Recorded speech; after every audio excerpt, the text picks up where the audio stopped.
Texas to tease not only a presidential run, but presidential pardons, this time for all January 6 rioters.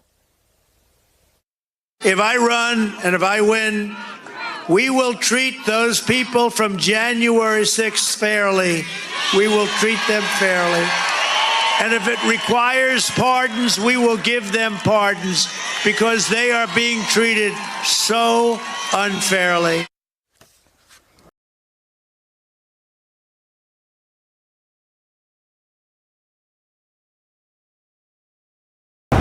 Inside this old warehouse in South Texas, the U.S. Customs and Border Patrol is keeping hundreds of immigrant children in cages created by metal fencing. The U.S. Border Patrol on Sunday allowed us to briefly visit this facility where it holds families arrested at the southern U.S. border, responding to new criticism and protests over the Trump administration's zero-tolerance policy and resulting separation of families.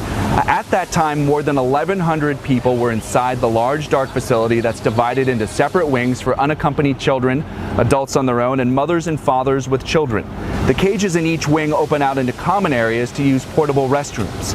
The overhead lighting in the warehouse stays on around the clock. The Associated Press, nor any other media organization at the time, was allowed to independently film this facility. The video you are looking at shows us touring around the facility, and it was handed out by the federal government. The Border Patrol told us close to 200 people inside were minors unaccompanied by a parent. Another 500 were family units, that's parents and children. Many adults who crossed the border without legal permission could be charged with illegal entry and placed in jail away from their children. Nearly 2,000 children have been taken from their parents since Attorney General Jeff Sessions announced the policy, which directs Homeland Security officials to refer all cases of illegal entry into the United States for prosecution.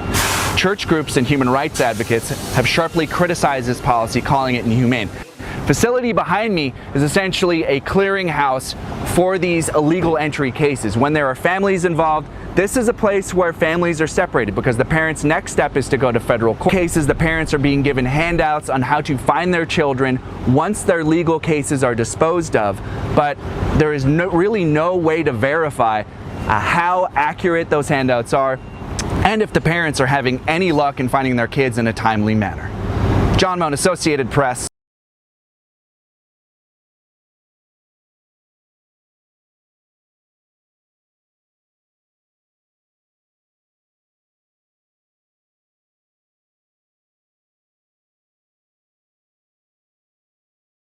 I'm ready to debate Donald Trump. I want to do a debate, but I also can say this. Everybody knows who I am, and now people know who she is. Then why not debate her? Well, wait. But because they already know everything. The answer is yes, I'll probably end up debating. But I can also make a case for not doing it. It sounds like Trump just lost a debate with himself.